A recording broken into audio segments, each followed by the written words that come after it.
ఈ పెద్దదన్నూరులో నీళ్ళు ఎతకసుకుంటున్నారు. ఇప్పుడు ఫుల్ ట్యాంక్ ఈడో ఒకటి వచ్చింది. నేను ఒకనాడు సర్పంచ్ గారిని అడిగినా ఈ ఊళ్ళో ఎన్ని ట్యాంకులు ఉన్నాయో చెప్పుమ్మా అని. 3 చెప్పినాడు, కాదు 4 అంటే ఆయన చెప్పలేకపోయినాడు. ఒకటి ఇక్కడ, ఒకటి సిరిగాపల్లె, ఒకటి ఆవల సుగాల కాలనీ, ఒకటి కటితీర్థంలో 4 ఉన్నాయా లేదా? ఒక ఊరికి 4 ట్యాంకులు ఉన్నాయంటే ఒక విచిత్రమైన విశేషమా కాదా? ఎందుకు? తాగునీళ్ళు బాగుండాలా, కరెంటు సబ్స్టేషన్ ఇచ్చావా లేదా?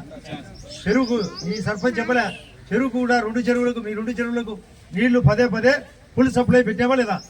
ఇప్పుడు కూడా పోతున్నాయా లేదా? నీళ్ళు ఇప్పుడు కూడా ఫుల్గా ఉన్నాయా లేదా?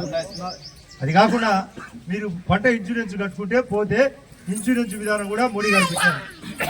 ఏదన్నా జరగడానికి జరిగి ఒకవేళ తుఫాను వస్తుంది, ఒకసారి నీళ్లు సరిగా ఉండదు, పంటకు తెగులు వస్తుంది, ఇబ్బంది వచ్చినప్పుడు దాని ఫసల్ బీమా యోజన అంటారు. అంటే పంటల బీమా యోజన.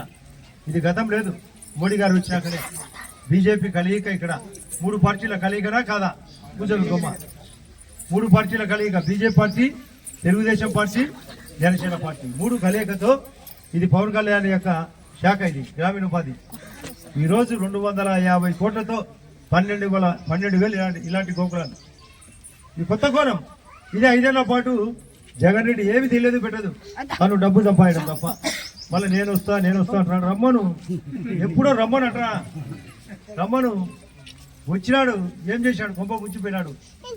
ముఖ్యమంత్రి గారు మోడీ గారి సమక్షంలో 8వ తేదీ పొద్దు 11 ఈ 72 గంటల కిందట వైజాగ్లో నేను కూడా పోయినా.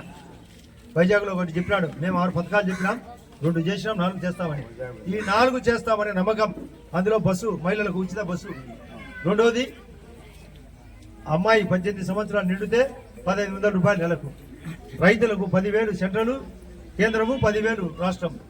అది కాకుండా మూడోది, పిల్లలు చదువుతా అంటే స్కూల్లో జమ్మలమడుగులోనో, పొద్దుటూరులోనో, కడపలోనో అంటే పుట్టిన బిడ్డలకు అమ్మకు వందనం పేరుతో ఒక్కొక్కరు 15,000 రూపాయలు బాకీ ఉన్నా అది 100కి 100 భాగాలు రేపు మార్చి, ఏప్రిల్, మేలో ఇచ్చే బాధ్యత ప్రభుత్వాన్ని.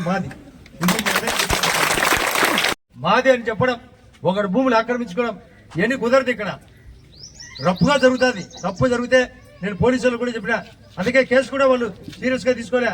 ఇష్టం వచ్చేట్టు తప్పులు చేసినారని. మళ్ళీ తప్పు జరిగితే చాలా సీరియస్గా ఉంటుంది. ఊళ్ళో ఎంత మంచి జరుగుతుందో అంతకంటే షటర్ డబల్.